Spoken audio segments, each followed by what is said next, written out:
Oke, halo teman-teman, selamat datang di Magic Sharing. Kali ini aku akan coba untuk bikin suatu tema yang mungkin jadi polemik di kalangan para pesulap, yaitu it's not about your trick, it's all about how you deliver your trick.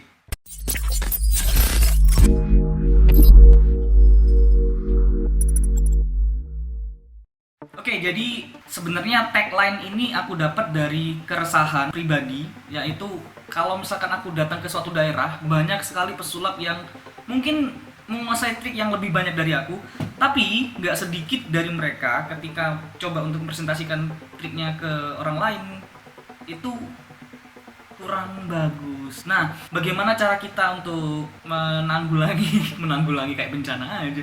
Jadi bagaimana cara kita untuk menanggulangi hal itu? Sekarang aku coba untuk video call bareng Andri Chandra karena ini juga ada pandemi virus corona, aku nggak bisa datang langsung ke Malang. Jadi mau gak mau harus lewat online seperti ini. So kita telepon dulu Andri Chandra ya. Jadi di sini aku pakai aplikasi Skype dan ini sekali lagi aku tidak di endorse oleh Skype. Oke, kita tunggu ya. Oke, halo teman-teman. Jadi hari ini aku mau sharing dengan siapa sih yang nggak tahu Andri Chandra. Waduh, ini dia Andri Chandra. Wow. Halo semua, Halo teks Mas, Naradit ya. ya, apa kabar Mas? Baik-baik. Kamu sendiri gimana, Man? Alhamdulillah baik. Di tengah pandemi seperti ini, kita bikin kontennya kayak gini sekarang. Lagi di mana sekarang Mas? Saya sementara di rumah aja karena lagi nggak kemana-mana juga. Lagi di Malang berarti ya? Lagi di Malang ya, sorry. Lagi di Malang, baru balik dari Jakarta tuh 2019 akhir Desember. Dan Oke. pas Februari awal tuh ada merebaknya corona kan, jadi Mm-mm. takut juga mau kemana-mana. Sekarang jadi parno gitu. Terus kesibukannya di Malang apa Mas sekarang Mas?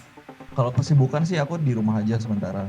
Dan Oke. beberapa eventku juga di cancel, kayak kemarin tuh ada panggilan untuk isi bicara soal sulap ya di Hmm. Unisma, di salah satu universitas Wow. Malang ya, di Unisma. Terus ada radio juga, cuma ya karena lagi kayak gini gimana ya. Di cancel semua ya. Kayaknya bukan kamu aja Mas. Gitu ya. Iya lah, harusnya semua event. Iya. Andri Chandra ini ada project Time Tukang Sulap deh. Itu bisa dijelasin nggak Mas? Apa sih Time Tukang Sulap tuh? Jadi kalau time tukang sulap itu sebenarnya udah dari lama ya, dari 2016 Oh sebelum iya. aku ke Jakarta. Eh, Sebenarnya kayak satu manajemen kecil kita, Mm-mm. isinya ya magic show dan entertain tentang sulap lah pokoknya gitu. Dan itu sebenarnya punyanya si temanku, punyanya Mas Galis. Mas Dan Galis Sakti. eh, Mas Galis Sakti, saya adalah salah satu talentnya dia gitu. Wow. Ada berapa talent di dalam Time Tukang Sulap? Ada 3 sekarang saat ini. Saya, Diga Bayu, sama Oke. Harry. Heri Setia. Oh. Heri Kribo ya kayaknya ya, kalau nggak salah. Sekarang udah Ya, ada Harry Kribo dia. juga. Oke, kita langsung kayaknya masuk ke tema yang ingin kita bahas sekarang. Ini aku apa ya istilahnya ya? Apa ya? Dibilang khawatir nggak khawatir? Cemas ya, kecemasan pribadi sih mas. Keresahan Jadi pribadi gitu. keresahan pribadi kok cemas sih keresahan yang bener. Jadi aku kan sering banget buat entah itu ke Malang, ke Surabaya, ke Lamongan, kemana aja ya deh. Yang penting ada sulap aku datang gitu kan. Luar Dan biasa. cari ilmu sih mas, biar kayak Mas Andri, biar jago gitu. Enggak lah. Dan banyak juga aku nemuin mereka tuh banyak trik tapi untuk menyampaikan triknya itu kurang bagus. Terus ada kutipan yang aku nggak salah inget itu kayak gini nih, aku catat nih. It's not about your trick, it's all about how you deliver your trick. Pernah denger itu nggak mas? Ya, pernah. It's not about your trick, it's about how you deliver your Deliver. trick. Ya, pernah. Iya. Nah itu menurut Mas Andre sendiri kutipan itu dimaksudkan gimana sih mas? Menarik ya kalau misalnya kita ngebahas tema ini, karena saya sendiri pun beberapa teman-teman saya memang banyak yang pernah bicara soal itu gitu loh. Dan sebenarnya menurut saya dari kutipan ini lebih ke bukan seberapa banyak trik yang kamu kuasai atau seberapa sedikit trik yang kamu kuasai, seberapa bagus atau jeleknya trik yang kamu punya gitu kan. Tapi bagaimana kamu mempresentasikan sebuah permainan, ya dalam kasus ini kita ngomong trik ya.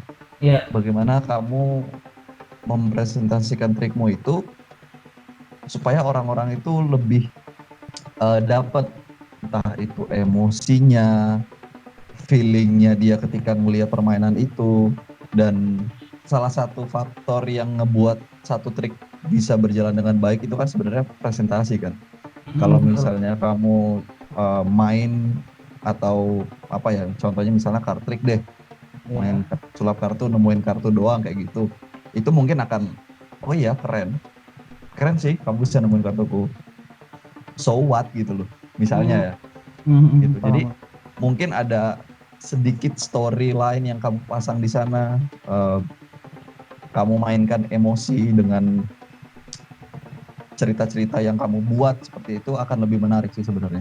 Cuma gini Man, kalau menurutku pribadi, presentasi itu dari beberapa hal yang aku pelajari, yang aku ketemu sama orang-orangnya sendiri itu biasanya ada dua. Apa aja tuh?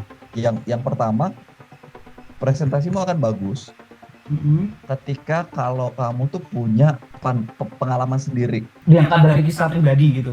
Betul ya, sama seperti kita buat lagu atau misalnya kita ngebuat sebuah lukisan, biasanya hal-hal pengalaman pribadi itu akan lebih relate sama penonton kita, karena mungkin dia bisa ngerasain juga apa yang kita rasain ya, as a human ya. Dan ada juga teman-temanku, bahkan Romi Rafael sendiri biasanya kalau buat storyline cerita itu karena memang dia orang yang suka baca buku ya kan, literaturnya banyak, jadi kisah-kisah yang dia baca mungkin bisa diangkat di permainannya dia. Ya itu sama-sama bagus sih sebenarnya. Cuma ya itu tadi, kalau misalnya kamu banyak literatur yang kamu baca, banyak pengalaman yang kamu kaya ya. Iya, semakin kaya kamu, istilahnya berpengalaman dalam hidup gitu ya. Oke. Berarti kayaknya akan bisa lebih aja gini menarik. Mas ya. Satu trik itu bisa jadi beberapa apa istilahnya, tema sesuai kepribadian si magician itu sendiri. Kalau kita ngomong trik mungkin ini ya, mungkin efek sulap gitu ya. Presentasinya mungkin ya. Jadi Efek bisa sulap. beberapa. Iya. Jadi kalau misalnya ini ada satu hal yang aku baca dari bukunya Juan Tamaris. Nanti kamu boleh cek, teman-teman boleh cek semua, judulnya itu The Magical Way, False Solution. Di dalam bukunya itu di bab-bab pertama dia Juan Tamaris ngomong, kita kan pesulap. Pesulap itu harus akarnya sulap ya. Akarnya sulap itu kan sebenarnya deceive ya, menipu gitu loh. Ya kan? Kamu tidak akan amazed dengan sebuah sulap ketika kamu mungkin sudah tahu detail atau caranya itu bekerja bagaimana. Itu dasarnya dulu ya, root, balik lagi ke akarnya sulap. Nah, ya sering berkembangnya waktu, kamu bubuhi cerita dan sebagainya, kamu kasih sebuah pengalaman yang berbeda dengan pesulap lain, itu tidak lagi menjadi sebuah trik yang harus menipu gitu. Berarti yang menghibur atau sebuah trik, efek permainan, betul, yang bisa orang itu menikmati. Gitu. Jadi ya kalau misalnya dalam soal dunia sulap ya kita ngomong berarti menghibur. Benar nggak? Bahkan hiburan sendiri itu orang-orang bisa beda nangkepinnya. Saya pribadi, saya merasa terhibur ketika seseorang bisa memainkan sulap itu dua. Yang pertama lucu, dan yang kedua dia bisa benar-benar menipu saya. Jadi saya tuh nggak tahu gimana caranya, itu saya terhibur. Kayaknya kalau nipu Andri Chandra nggak mungkin ya. Sama saja. Banyak pesulap yang saya tipu saya. Nah itu kan saya pribadi merasa terhibur ketika saya ditipu. Kenapa? Karena saya pikir, wah gila, gimana ya caranya ini ya? Kok bisa ya dia bisa seperti ini ya? Kok bisa ya dia nyebutin nama yang aku pikirkan? How gitu loh. Aku, wow keren banget. Itu aku pribadi. Tapi ada orang yang nggak suka hal itu. Iya. Nah, ngomong-ngomong soal trik efek tadi di bukunya yang aku bilang tadi, itu Juan Tamaris mengkategorikan sebuah efek itu bisa dipresentasikan dengan 7 cara. Kamu bisa mempresentasikannya seolah-olah kamu adalah seorang penyihir. Contoh, Oke. contoh misalnya, oke kartu pilihan kamu, saya masukin ke tengah, saya snap, dia naik ke atas. Penyihir ya. Penyihir. Jadi kamu Hmm. adalah seorang yang Sakti mengeksekusi banget ya. hal itu. Oke, oke. Tuh. Terus ada juga em, seseorang efeknya ya. Efek kedua yang bisa dipresentasikan misalnya kamu itu adalah superhuman. Jadi kamu memiliki kemampuan di atas orang normal. Oh, kamu bisa menghafal dengan cepat misalnya, atau kamu dengan sekali lihat kamu sudah tahu, atau kamu bisa nahan napas dalam air 10 menit misalnya. Nah, jadi itu efek yang bisa dipresentasikan. Itu ada juga yang sebagai witness. Kita sama-sama nggak tahu gimana caranya. Kamu masukin kartu ke tengah, ya kan? Kamu masukin kartu ke tengah, kamu oke, kartunya sudah di tengah dan kartu di atas bukan, loh, kok kartu di atas kartu yang kamu pilih tadi ya? Istilahnya belum diapa-apain dia sudah naik sendiri gitu loh. Iya, iya, iya. Jadi ada banyak dan Pak Jonas, tahu ya Pak Jonas ya? Ya, Dr. Jonas. Dr. Jonas itu mengkategorikannya dipersempit lagi jadi 3. Jadi istilahnya Pak Jonas itu sebuah efek bisa dipresentasikan dengan 3 cara. Kamu adalah seorang pembunuh, Wow. kamu adalah seorang saksi, Ya. atau kamu adalah seorang korban. Oh, dari 7 jadi 3. Ya, jadi ya sama seperti yang tadi aku bilang, kartu kamu masukin tengah, kamu snap, kamu kasih apa segala macam, gestur, naik ke atas. Berarti seolah-olah kamu adalah orang yang bisa mengontrol itu gitu kan. Kamu hebat gitu loh, ibaratnya, paham nggak? Iya, iya. Terus yang iya. kedua, kamu masukin ke tengah, kamu suruh penonton pegang, dia yang buka, kita yang kaget. Loh, kok bisa? Wah, luar biasa kamu ya, gitu. Atau saksi, kita sama-sama nggak tahu. Masukin kartu di tengah misalnya ya, pas lihat kartu di atas, loh, kok udah di atas? Jadi saya sendiri kaget gitu loh. Saya menyaksikan sebagai saksi bahwa kartunya yang nggak diapa-apain itu bisa naik ke atas. Nah, itu sebenarnya balik lagi ke sebuah efek. Itu tidak bisa bergantung pada si pesulap. Karena tidak semua efek bisa kamu mainkan kamu sebagai saksi atau korban atau pembunuh. Nggak bisa. Kebetulan Iya, iya. ambisius card ini itu bisa di tiga-tiganya gitu kan. Tiga-tiganya. Ya, kamu misalnya apa, ngilangin koin, kamu snap hilang, itu bisa. Kamu hilangin koin, kamu pura-pura kaget, itu juga bisa. Tidak semua efek, tidak semua permainan kamu bisa lakukan hal itu. Jadi bukan tergantung sama pesulapnya, tapi berefeknya sama si trik itu sendiri. Jadi harus disesuaikan dulu ya Mas ya. Harus tahu bener trik apa yang mau Sesuai. kita mainkan ya. Ya kayak kita sebagai pesulap sering banget kan kita bermain banyak hal dan itu cara kita presentasi beda. Ya contohnya kayak kamu sendiri mungkin main ambisius card, kamu snap kartu bisa pindah ke atas, itu sudah dikategorikan, oh Firman ini hebat gitu kan, sebagai pembunuh, dia adalah pengeksekusi. Atau mungkin kamu misalnya menyuruh orang baca pikiranmu, ya kamu adalah di sini sebagai korban, di mana kamu yang dibaca pikirannya, seperti itu. Nah berarti tidak semua permainan bisa kamu masukin ketiga hal itu sih. Tapi ketika kita sudah menentukan ini Mas, misalnya kita pengen jadi pembunuh gitu ya. Nah, misalkan kita rubah karakter kita jadi saksi dan korban, apakah itu boleh Mas? Apakah harus bisa? Kalau Nggak masalah itu ya? karena kalau menurutku nggak masalah, karena bukan tergantung sama si pesulapnya, tapi Yang mempengaruhi tergantung sama karakter berarti ya? trik ini cocok nggak dimasukin gitu loh. Oh, iya.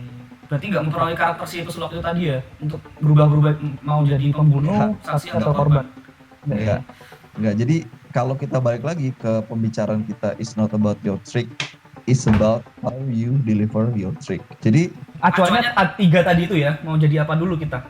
Bisa kamu masukin seperti itu. Cuma kan kalau misalnya dalam konsep pembahasan topik yang kamu sebutkan tadi, tagline itu tadi, itu sebenarnya menjelaskan sebenarnya tidak ada trik yang jelek gitu loh.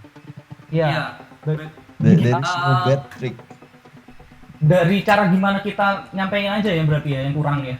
Betul. Tinggal tinggal kita eh, aku pernah mungkin teman-teman yang nonton tahu ya, kita punya teman namanya Sam Hagen. Itu Nah, dia mentalis tuh gila itu. ya, Keren dia itu. dia mentalis juga, dan dia pernah main sulap ke saya hanya menggunakan 2 joker saja. Oke. Tapi dia bikin cerita tentang apa? Aku nggak tahu, di Muslim itu ada namanya burung yang bisa ngeliat kematian, itu apa namanya? Burung apa ya? Gagak, bukan ya? Bukan ya. Jadi Bukan. intinya gitulah. Aku nggak tahu. Aku udah lupa ceritanya. Tapi dengan 2 joker doang, dia bisa bikin aku kayak melongo dan dia Wow. bisa digituin ya. Sampai segitunya. Iya, Karena iya, aku iya. sudah terhanyut sama ceritanya dia gitu. Ceritanya. Itu kan karena Sam Hagen banyak literatur.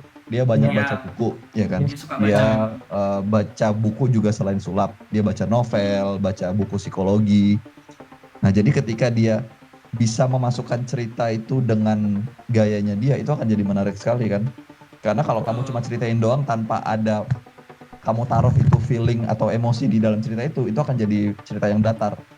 Sebenarnya kalau menurutku ya, kamu mau masukin cerita di presentasi sulapmu, mau kamu main trik begitu saja, polosan, tanpa perlu cerita A, B, C, D, E, itu akan jadi menarik ketika kamu punya satu em, persona mungkin, aku bisa bilang. Ya, kamu bagaimana kamu outfitmu atau dari cara dandanmu atau cara ngomong. First David Blaine impression-nya deh. ya Mas ya. Lihat David Blaine main nggak? Iya sih, kaosan doang gitu ya.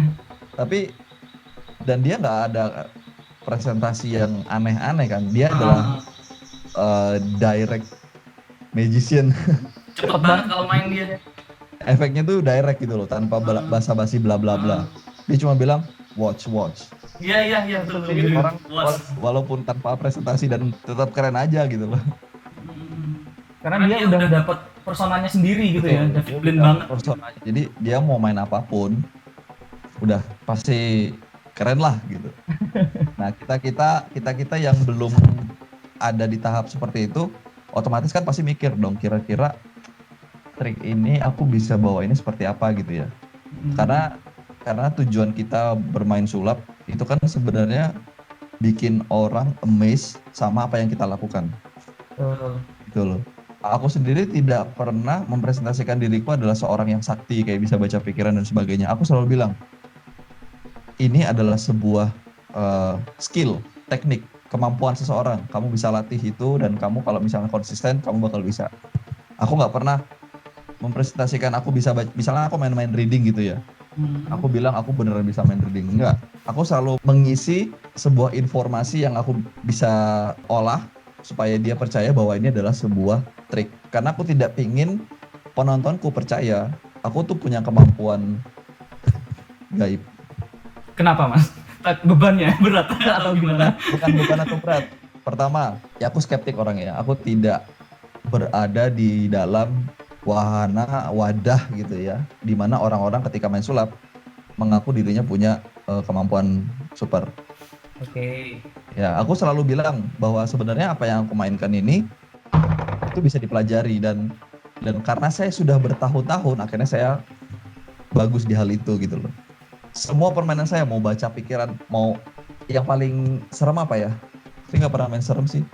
Yang paling, maksudnya efek yang terlalu luar biasa di kepala manusia itu kan bukan itu maksudnya. Sebuah efek yang dimasukkan ke dalam kepala penonton yang menurut penonton itu gila, luar biasa banget. Sampai saat ini masih Main reading. main reading ya. Ya, aku main sulap. Aku bisa baca pikirannya penonton. Mereka kaget loh. Dan mereka mikir aku punya kekuatan khusus loh. Nah, itu aku selalu imbuhin tuh. Enggak. Sebenarnya aku nggak punya kemampuan khusus hal itu kok. Dan aku hanya bisa ngelakuin di dalam permainan sulap saja. Aku selalu bilang gitu. Ya, jadi aku nggak mau berada di antara orang-orang yang itu gaib ya. Bukan gaib. tapi kok bisa ya ada sesuatu yang lain lah. Nah akhirnya kan abu-abu kan. Jadi gaib bukan, logika bukan gitu. Nah itu aku nggak mau, aku selalu present apa yang aku mainkan dengan logika. Oke, siap. Sekarang pertanyaan selanjutnya mungkin gini kok. Jadi si magician ini harus belajar trik dulu yang banyak atau presentasi trik yang sudah dia punya? Dua-duanya benar, tergantung di mana